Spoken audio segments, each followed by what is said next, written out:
Maligayang pagbabalik sa aking YouTube channel at sa araw na ito, susuriin natin ang isang nakapanlulumong kaso ng isang serial criminal na minsang naghasik ng matinding takot sa Hong Kong. Ito ang kwento ng tinaguri ang Tuen Mun Monster, si Lam Kwak Wai. Bago tayo magpatuloy, welcome back sa aking YouTube channel kung saan binubuksan natin ang mga kwento na minsang yumanig sa buong mundo. Mga krimeng puno ng misteryo at mga kwentong puno ng lihim. Kung mahilig kayo sa madidilim na kwento at kung hindi ka pa nakapag-subscribe sa aming YouTube channel, huwag kalimutang pindutin ang subscribe button at i-turn on na rin ang notification bell para manatiling updated sa mga susunod na kwento na aming bubuksan.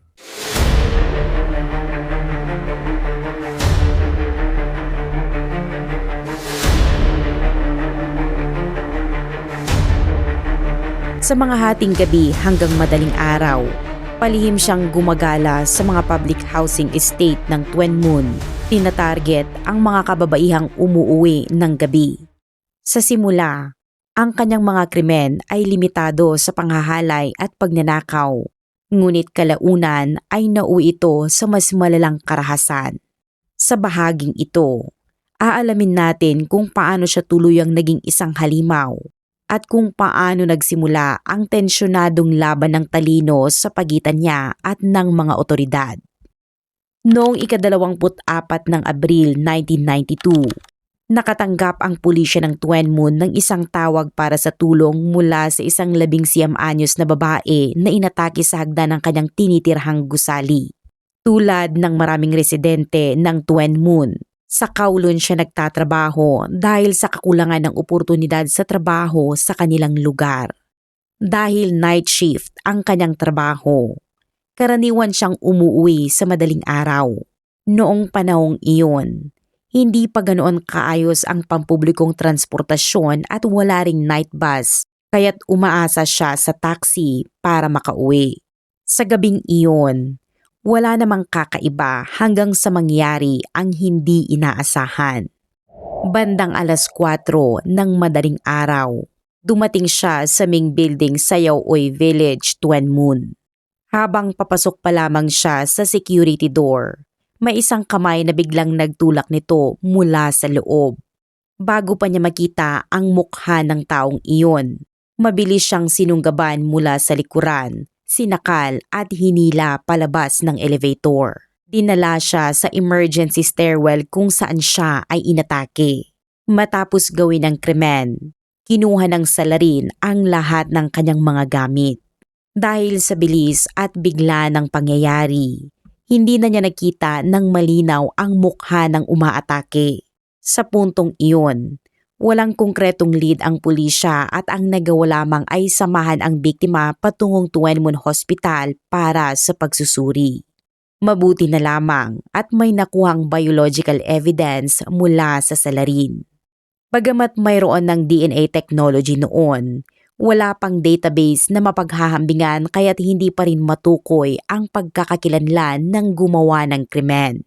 Iningatan ng pulisya ang DNA sample ngunit dahil sa kakulangan ng iba pang ebidensya, hindi sila nakapagpatuloy sa mas malalim na investigasyon.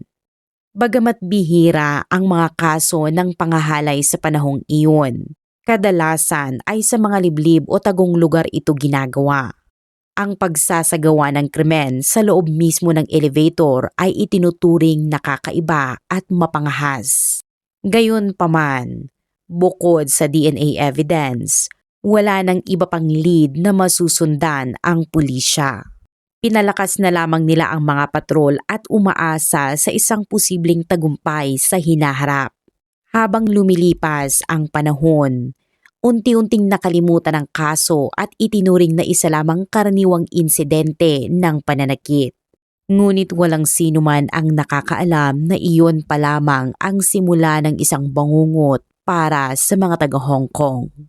Pagkalipas ng 2 buwan, noong ika-26 ng Hunyo 1992, muling nakatanggap ng tawag ang pulisya ng Tuen Mun. Ang biktima ay isang photographer sa nightclub na nakatira sa Tai Hing Village, Tuen Mun at inatake rin sa parehong paraan.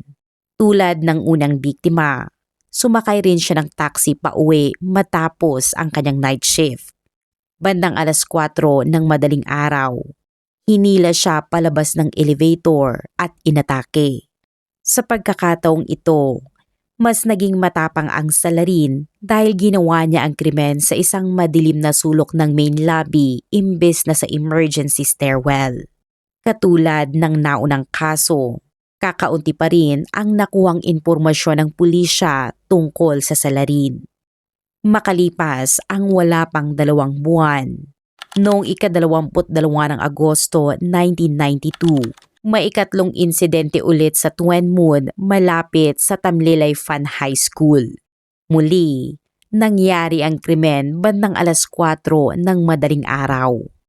Sa loob lamang ng 6 na buwan, 3 magkakahalintulad na kaso ang yumanig sa Tuen Mun. Binalot ng takot ang buong lugar. Ang bawat babae ay nangangamba na siya na ang susunod na biktima, habang ang kalalakihan ay nag-aalala para sa kaligtasan ng kanilang mga asawa at anak na babae. Paano patuloy na nakakaiwas ang kriminal sa mga otoridad?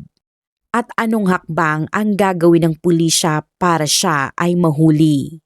Sa 3 kasong ito, iisa lamang ang matibay na ebidensya, ang DNA sample na nakuha mula sa mga biktima.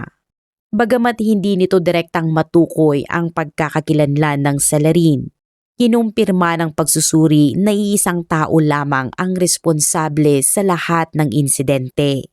Sa masusing pag-aanalisa, napansin ng pulisya ang malinaw na pattern sa kilos ng salarin. Ang mga pag-atake ay nagaganap kada 2 buwan at palaging bandang 4:00 ng madaling araw. Ika-24 ng Abril, 4:00, ika-26 ng Hunyo, 4:00 at ika-22 ng Agosto, 4:00. Batay dito, inasahan ng pulisya na ang susunod na pag-atake ay magaganap sa huling bahagi ng Oktubre mula 4:00 ng madaling araw. Bagamat palaging sinasakal ng salarin ang mga biktima upang hindi siya makilala, nakabuo pa rin ang pulisya ng ilang mahalagang katangian. Lahat ng biktima ay may mahabang buhok na nagpapahiwatig na iyon ang isa sa kanyang mga pinipiling target. Ang malinaw niyang kaalaman sa pasikot-sikot ng Tuen Mun ay nagpapahiwatig din na siya ay malamang na isang lokal na residente.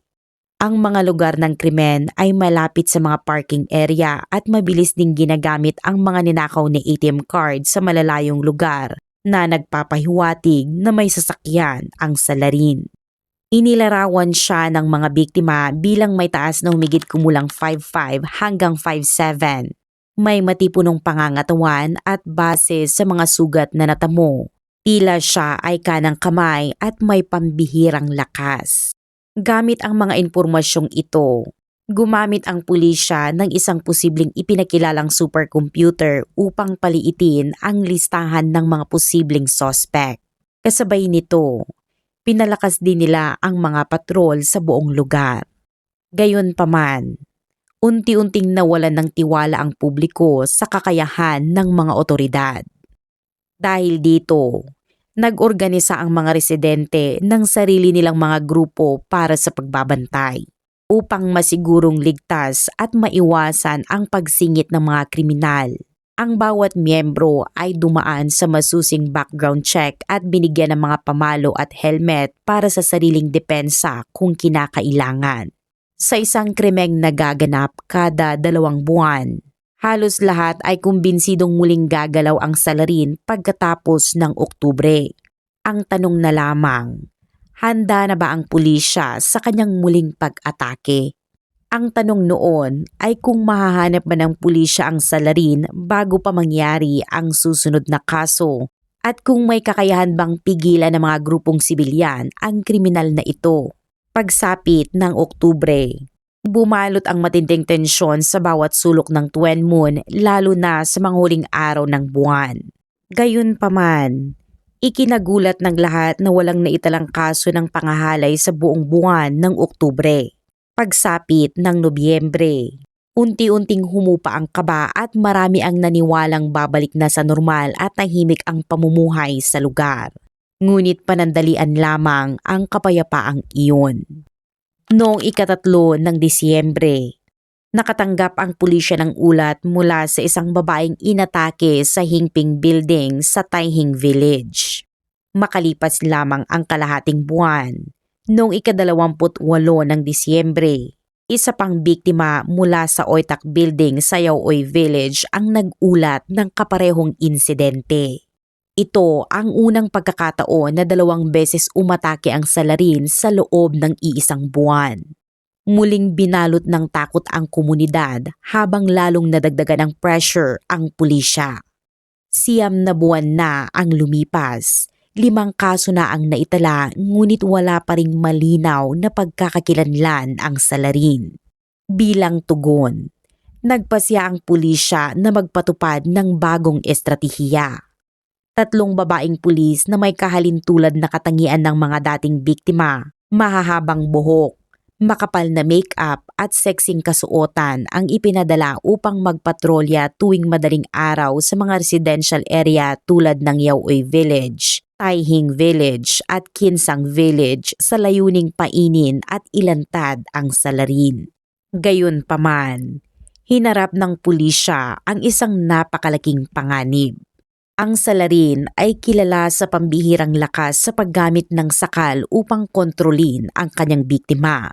Kung bigla siyang umatake o matuklas ang undercover police ang kanyang target, may kakayahan siyang kitilin ang buhay ng isang babaeng pulis sa loob lamang ng ilang segundo.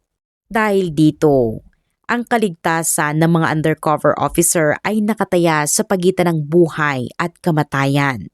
Bukod pa rito, ang kriminal ay napakaingat at pumipili lamang ng mga lugar na ganap na walang tao. Kapag may sumusunod sa kanya, mabilis niya itong napapansin. Napunta sa alanganin ang pulisya. Kailangan nilang protektahan ang buhay ng mga babaeng pulis, ngunit kasabay nito ay hindi nila maaaring ilantad ang presensya ng puwersang pansiguridad. Matapos ang mahabang pag-aaral, nakabuo sila ng isang 3 hakbang na plano. Una, sumailalim ang mga babaeng pulis sa masinsinang pagsasanay sa espesyal na self-defense techniques. Ikalawa, binigyan sila ng isang espesyal na cream na ipapahid sa leeg na idinisenyo upang makatulong sa pag-iwas o pagkalas mula sa sakal ng salarin. At ikatlo, nagtalaga ang pulisya ng mas maraming tauhan na magkunwaring karaniwang mamamayan, mga naglalakad, magkasintahang nagde-date o mga driver ng taxi upang magbigay ng lihim na proteksyon mula sa malayo. Sa kabila ng mga paghahandang ito, hindi pa rin nagbunga ang plano. Sa loob ng 2 buwang tuloy-tuloy na operasyon, hindi pa rin nailantad ang salarin at hindi rin siya nahikayat na umatake. Ang hindi inaasahan ng pulisya ay ang katotohanang may sarili palang paraan ng kriminal sa pagpili ng kanyang biktima. Kaya gaano man kahigpit ang kanilang pain, hindi ito tumutugma sa pamantayan ng salarin. Noong ika-24 ng Pebrero 1993, eksaktong 2 buwan matapos ang huling kaso, umabot sa panibagong antas ang kanyang mga krimen. Pagpatay. Hindi tulad ng mga naunang insidente, hindi na niya inatake ang biktima sa paraang dati, kundi agad niyang pinatay at sinadyang mag-iwan ng biological traces sa katawan. Kapansin-pansin din na ang biktima ay hindi na isang batang babae, kundi isang 50 anyos na may bahay. Sa insidenteng ito, may isang nakakabahalang katotohanan ang napagtanto ng pulisya. Hindi na sapat sa salarin ang karaniwang krimen. Lumala ang kanyang pag-uugali tungo sa pagpatay at posibleng marami pang buhay ang mawala sa kamay ng halimaw na ito. Sa gitna ng matinding takot, lalong nahirapan ang pulisya.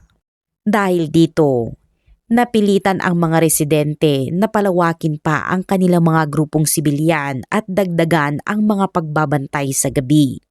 Sa isang pagkakataon, tila nagkaroon ng pag-asa nang makarinig ang isang grupo ng sigaw ng isang babaeng humihingi ng saklolo. Agad silang rumisponde na iligtas ang biktima at nahuli ang umaatake. Kaagad nilang ipinaalam ito sa pulisya at isinuko ang sospek. Marami ang nakahinga ng maluwag sa paniniwalang sa wakas ay nahuli na ang kriminal na naghasik ng takot sa Tuen Mun. Matapos imbestigahan ang sospek, tahimik na inanunsyo ng pulisya sa media na nahuli na nila ang salarin at mabilis itong nailathala ng mga pahayagan. Ngunit sa katotohanan, isa lamang itong masusing taktika ng pulisya. Ang lalaking nahuli ay hindi ang tunay na Tuen Mun Devil, kundi isa lamang hiwalay na sexual offender. Sadyang ikinalat ng pulisya ang balitang nahuli na ang salarin upang pababain ang pagbabantay ng tunay na kriminal sa pag-asang aakalain itong humupa na ang paghahanap at magiging kampante siya sa susunod na pag-atake. Ngunit mas tuso ang salarin kaysa sa inaasahan. Kahit sa ilalim ng mahigpit na pagbabantay ng pulisya at ng mga grupong sibilyan, nagawa pa rin niyang umatake at makaligtas ng walang iniiwang bakas. Makalipas ang 2 buwan, noong 14 ng Abril 1993, isa na namang babae ang nabiktima. Nang matagpuan siya, wala na siyang malay at kahit naisugod sa ospital, siya ay binawian ng buhay. Ito ang 2 taong nasawi sa kamay ng Tuen Mun Devil. Matapos ang 7 kaso, lumitaw ang isang sinag ng pag-asa ng isang driver ng taxi ang kusang nagtungo sa estasyon ng pulisya ng Tuen Mun upang magulat ng isang kahina-hinalang sasakyan. Ayon sa kanya, isang gabi bandang 3:00 ng madaling araw, nagsakay siya ng isang babaeng pasahero mula sa 88 Shopping District na kilala ngayon bilang Tuen Mun Central patungo sa Yaoy Village. Habang nasa biyahe, napansin niyang may isang sasakyang sumusunod sa kanila. Ang mas kahina-hinala pa, nang huminto ang taxi, biglang binuksan ng sasakyan ang mga ilaw nito at direktang itinapat sa taxi na parabang sinusuri ang mga sakay sa loob. Napagtanto ng pulisya na maaaring mahalagang ebidensya ito, kaya't sinubukan nilang alamin mula sa driver ang mga detalye tungkol sa sasakyan at sa taong nagmamaneho nito. Gayunpaman, dahil sa araw-araw na pagkikitungo sa napakaraming sasakyan, unti-unti nang nabura ang mga detaling iyon sa kanyang alaala. Ayaw palampasin ng pulisya ang mahalagang impormasyong ito, kaya nakaisip sila ng isang mapangahas na hakbang. Humingi sila ng tulong sa isang hypnotist na si Yang Jetao upang mahukay ang mga impormasyong nakabaon sa malalim na bahagi ng isipan ng driver. At doon, may nangyaring tila himala. Sa ilalim ng hypnosis, malinaw na naalala ng driver ang kahina-hinalang sasakyan at ang nagmamaneho nito. Inilarawan niya ito bilang isang puting sasakyang gawa sa Japan. Natandaan pa ang modelo at maging ang bahagi ng plaka. Tungkol naman sa driver, malinaw niyang naaalala na ito ay pandak at may buhok na maayos na nakasuklay pa atras. Sa bagong impormasyong ito, sinimulang paliitin ng pulisya ang kanilang investigasyon sa mga puting sasakyan sa Tuen Mun upang hindi magdulot ng hinala. Maingat nilang sinabihan ang mga may-ari ng kotse na ordinaryong investigasyon lamang sa isang aksidente ang isinasagawa. Naniniwala ang pulisya na malapit na nilang mahuli ang tunay na salarin, ngunit hindi nila inaasahan na mabilis nalilipat ang mapanilang na kriminal sa ibang lugar. Hawak na ng pulisya ang pagkakakilanlan ng salarin at ang paraan ng kanyang krimen, kaya't nagpatupad sila ng masusing surveillance network sa buong Tuen Mun kasama ang mga residente upang maiwasan ang anumang pagkakataon na muling umatake ang kriminal. Ngunit 1 buwan ang lumipas. Noong 24 ng Mayo 1993, isang kaparehong kaso ang naitala ngunit hindi na sa Tuen Mun, kundi sa Yikfeng Building sa Tu Quoc Quan. Ang biktima ay isang 23 anyos na karaoke hostess na natagpo ang nakahiga sa unang hagdanan ng gusali. Hindi tulad ng mga naunang kaso, may bakas ng pananakit sa mukha ng biktima. Pinatunayan ng DNA test na iisa pa rin ang salarin na umatake sa Twin Moon. Napag-alaman ng pulisya na lumipat na ang kriminal sa ibang lugar. Ang takot mula sa Twin Moon ay kumalat sa buong Hong Kong sapagkat nangangamba ang mga tao na magpapatuloy siya sa mga random na krimen sa iba't ibang lugar. Kahit dagdagan pa ang bilang ng pulis, mahirap maprotektahan ang lahat sa lahat ng oras. Mahigit 1 taon matapos ang unang kaso. Hindi bababa sa 8 krimen na ang naitala at 3 taon na ang nasawi. Sino nga ba ang mapanganib na taong ito? Noong 5 ng Agosto 1993, 2 buwan matapos ang nakaraang kaso, isang sinag ng pag-asa ang sumiklab nang makatanggap ang pulisya ng bagong ulat. Unang nais panatilihing lihim ng biktima ang insidente, ngunit napansin ng kanyang kapatid ang kakaibang kilos niya. Matapos tanungin at malaman ang katotohanan, dinala niya ang kapatid sa estasyon ng pulisya upang iulat ang insidente. Kapansin-pansin sa pahayag ng biktima ay ang kakaibang ginawa ng salarin matapos ang krimen.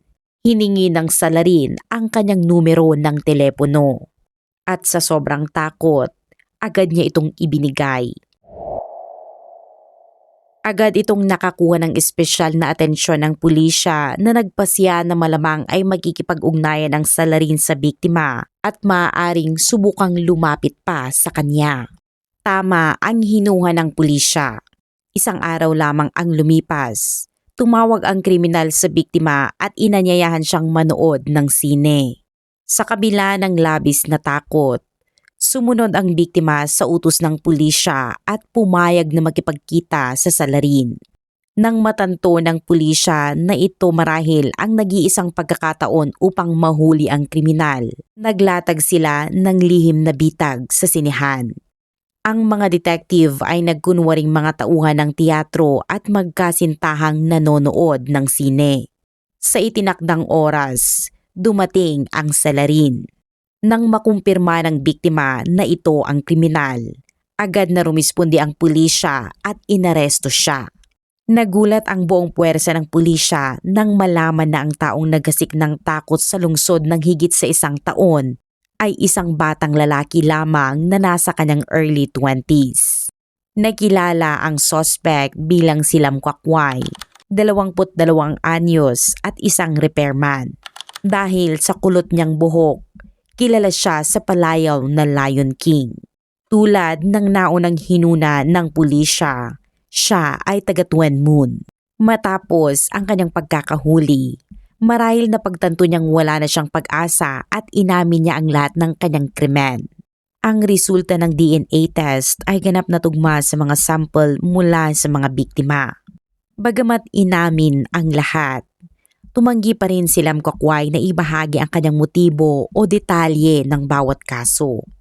Napag-alaman ng Inspector General ng Investigasyon na si Kwak-wai ay isang malungkot na tao at madaling maapektuhan ng atensyon.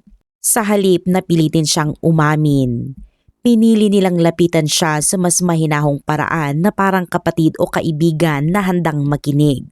Sa ilalim ng ganitong tunay na pagkikiramay, unti-unti siyang nagbukas at ikinuwento ang kanyang masalimuot na nakaraan. Ipinanganak at lumaki siya sa Twin Moon sa isang hindi masayang pamilya. Ang kanyang ama ay isang street vendor na may mainit na ulo at madalas saktan ang kanyang asawa.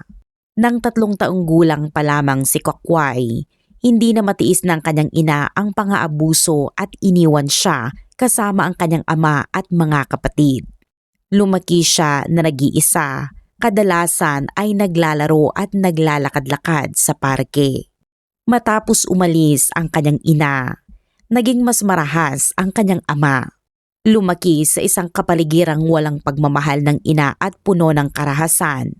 Unti-unti siyang naging mailap at nag-iisang bata, kakaunti ang kaibigan at madalas natuksuhin sa paaralan.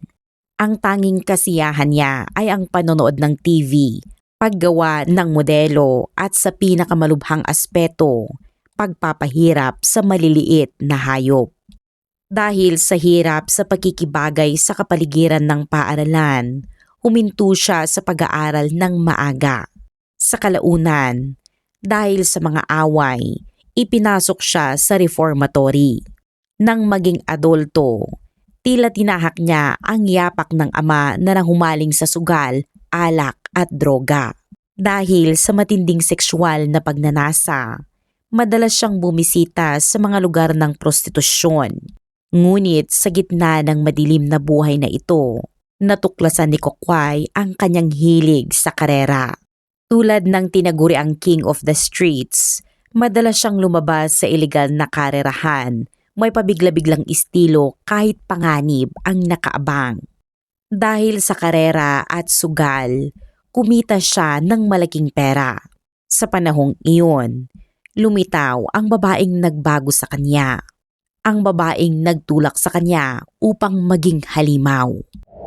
Dahil sa pangungulila sa pagmamahal ng pamilya, nakahanap si Kokway ng pag-ibig sa babaeng ito. Pinahalagahan niya ang relasyon at pangarap niyang magtayo ng tahanan. Ngunit ito'y isang laro lamang. Ang babae ay interesado lamang sa kanyang pera. Matapos lukuhin at kunin ang kanyang ari-arian, iniwan siya ng walang paalam. Mula noon, napuno ng galit ang kanyang puso laban sa kababaihan. Namuhay siya sa masligaw na pamumuhay, madalas uminom, magpakasanganib sa karera at sa gabing iyon ng unang insidente. Matapos uminom at makipagkarera sa Twin Moon Road, biglang nakita niya ang isang pasahero sa taxi na kahawig ng kanyang dating kasintahan. Agad na bumalik ang masasakit na alaala at agad itong nagdulot ng matinding emosyon. Sumiklab ang galit ni Kokway dahilan upang hindi niya namalayan na sinusundan niya ang taxi patungo sa Yaoy Village.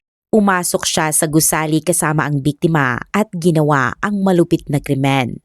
Ayon sa kanya, ang unang pagpatay ay hindi planado ngunit dito nagsimulang mabuhay ang demonyo sa loob niya na nagpalakas ng kanyang madilim na pagnanasa at matinding galit sa mga kababaihang may mahabang buhok. Mula noon, paminsan-minsan siyang lumalabas sa mga kalye upang maghanap ng bagong biktima. Ang mga sumunod na kaso ay halos pare-pareho ang pattern. Nagmamaneho siya, naghahanap ng posibleng biktima sa kalye o sa mga taxi, sinusundan sila at saka inaatake. Inamin din ni Kokway na nagkaroon ng krimen noong Oktubre ngunit hindi ito nai-report sa pulisya. Isang mahalagang detalye sa kanyang pagkukwento ay ang pahayag na nagpapakita ng kanyang hangarin para sa pagkilala at atensyon. Ayon sa ilang pagsusuri, sinadyang hayaan ni Kokway na siya ay mahuli. Sa simula, maingat siya sa kanyang laban sa pulisya. Sinadya niyang iwan ang kanyang DNA para subaybayan siya ng otoridad. Ngunit nang hindi siya mahuli, naramdaman niyang kulang ang atensyon na nakukuha niya at dahil dito, tinaasan niya ang antas ng krimen hanggang sa pagpatay ngunit nanatili siyang nakakaiwas sa pagkakahuli. Sa huli, nawalan siya ng pasensya at sinadya niyang gumawa ng kapansin-pansing pagkakamali. Isang bagay na normal na tao ay hindi gagawin upang mahuli ng pulisya at makilala sa publiko. Kung ang motibo man niya ay paghihiganti sa nabigong relasyon o simpleng paghahangad ng kasikatan, nagbayad si Kokway ng napakataas na presyo para sa kanyang sunod-sunod na malulupit na krimen. Sa dami ng biktima at 127 na saksi, hinarap niya ang maraming mabibigat na kaso. 3 bilang ng murder, 8 bilang ng rape at 7 bilang ng robbery. Bagamat nakatakdasan ng tumagal ng 2 buwan ang paglilitis dahil umamin siya maliban sa 3 kaso ng murder, natapos ang proseso sa loob lamang ng 5 araw. Isang napakaikling panahon para sa isang komplikadong kaso. Ang hatol kay Lam Kokway ay matindi. Sa 3 kaso ng murder, ang bawat isa ay life sentence. Para sa 8 kaso ng rape, 1 life sentence at sa 7 kaso ng robbery, 7 pang taon sa bilangguan. Sa kabuuan, 4 na life sentence at lahat ay sabay-sabay na ipapatupad. Tampok sa ulat ng investigador ang katapangan ng huling biktima. Sa kabila ng matinding takot, sinunod niya ang utos ng pulisya at hinarap muli ang taong nagdulot ng kanyang bangungot upang tulungang mahuli ito. Mula sa maraming kaso at diskusyon kasama ang mga psychological experts, lumilitaw ang isang karaniwang punto. Kadalasan, ang mga kriminal ay lumaki sa hindi masayang pamilya. Kung totoo man ang mga kwentong ito o dahilan lamang upang paliitin ang krimen, malinaw na mahalaga ang maayos at malusog na kapaligiran sa pamilya. Para sa mga maswerte, ang masayang kabataan ay magiging pundasyon sa buong buhay. Sa kabilang banda, ang mga hindi pinalad ay maaaring magdala ng mga sugat ng kanilang kabataan na hindi madaling maghilom at posibleng maranasan ito sa buong buhay. At iyon ang kaso natin sa araw na ito. Ano ang inyong opinyon tungkol sa kaso na ating tinalakay? Ibahagi ang inyong opinyon sa comment section sa ibaba at maraming salamat muli sa panonood at magkita-kita tayo sa mga susunod na videos.